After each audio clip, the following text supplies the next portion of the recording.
Hey beauties, it's Mimi and welcome back to my channel. I'm here to show you how I created this Ayurvedic hair mask for faster hair growth. In my previous video, I told you guys how my hair needed to be nursed back to health because of damage and dryness and because I want to grow it back. So I took on the Ayurvedic herbs as my new tactic to create a routine to get my hair back to a healthy state. So if you would like to see how I created this mask, continue watching. So I'm going to start out with this rainbow henna hair color and conditioner in burgundy, dark auburn, and I'm going to use 1/4 cup of this, and it is dye and chemical free, all natural plant powder. And then I'm taking 100% natural neutral henna powder, which is also known as Cassia powder, and it's a colorless henna, and I'll be using 1/4 of that as well. And then I'll be going in with the organic aloe vera powder, and that's also a 1/4 cup measurement that I'm using. And then I'll be taking Shakakai powder, and I'll be using a 1/2 teaspoon for this. I picked this powder up from Amazon also. And then I'll be adding some organic fenugreek seeds, and I measured out a 1/2 tablespoon of that.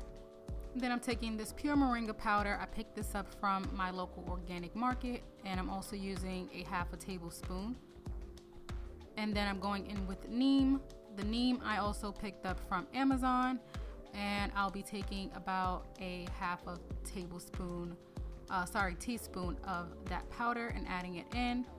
And then I'm going in with organic Amla berry powder, and this powder I picked up from my local organic market. And then I'm taking some aloe vera juice, and I'm taking about 1/4 cup of that and adding it in. And then I am going to use I started out using 1/4 cup of water, but then I end up going back in and having to add some more. And then I'm gonna just mix it up.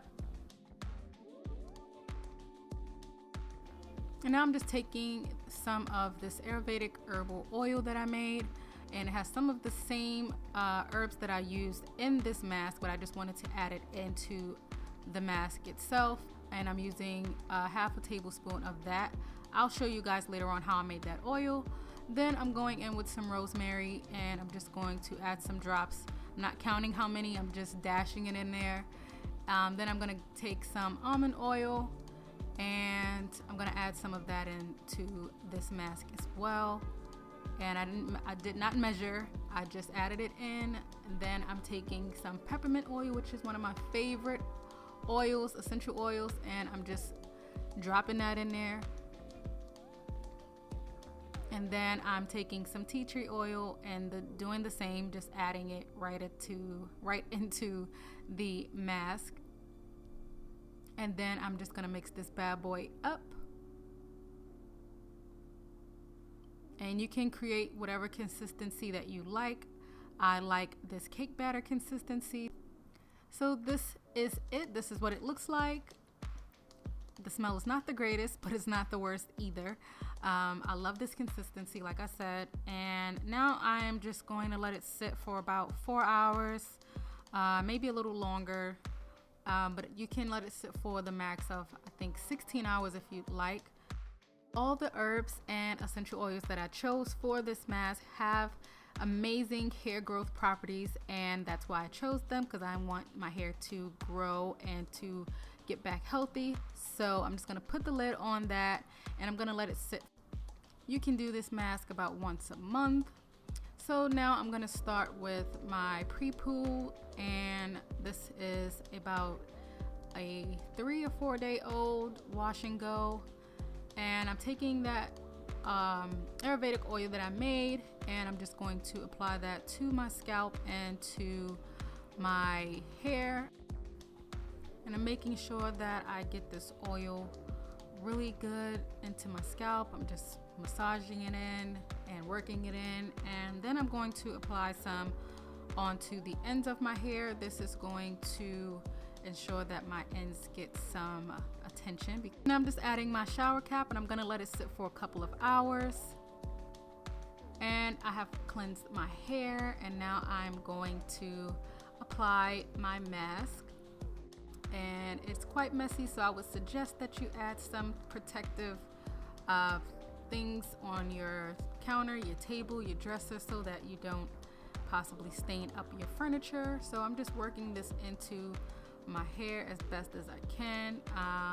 You don't want to detangle with this mask on your hair. You want to make sure you do the detangling process in your shower or prior to adding the mask onto your hair. So I'm just making sure I get my hair fully saturated and covered up, and just working it all in as best as I can. This mask will act as a great hair strengthener if you have weak, damaged hair like I do. So now I'm just going to apply my shower cap and let it sit for about 4 hours. I get my hands, they're so messy. And then after 4 hours, I rinsed everything out. So I'm just using an old t-shirt to dry my hair. My hair feels nice and soft. It feels a lot better than it did before, especially my ends, because my ends were like the worst. And oh, I left some of the residue in my hair from the mask, but that's okay, it'll come out. And now I'm using the Camille Rose Natural Fresh Curl Revitalizing Hair Smoother, and it has avocado and castor oil. And I'm using this as my detangler, and I'm just gonna work this all through my curls, paying attention to the back because that's like the worst part of my hair. It gets like less love than the rest of it. So yeah, I'm just working that in really good and just smoothing it down my hair. And that's it for now. I'm actually gonna let it air dry majority of the way before styling. So my hair is now styled. I used the Camille Rose Natural Aloe Whipped Butter Gel, and it has aloe vera and macadamia oil. My hair feels so moisturized. It feels so much better. It looks a lot better than it did. I have stocked up on so many Ayurvedic herbs and things in my little stash, so I'm going to be incorporating this into my routine from now on. I hope that this video was helpful. Let me know if you've used any of these Ayurvedic herbs. And yeah, so until next time, I will see you later. Bye.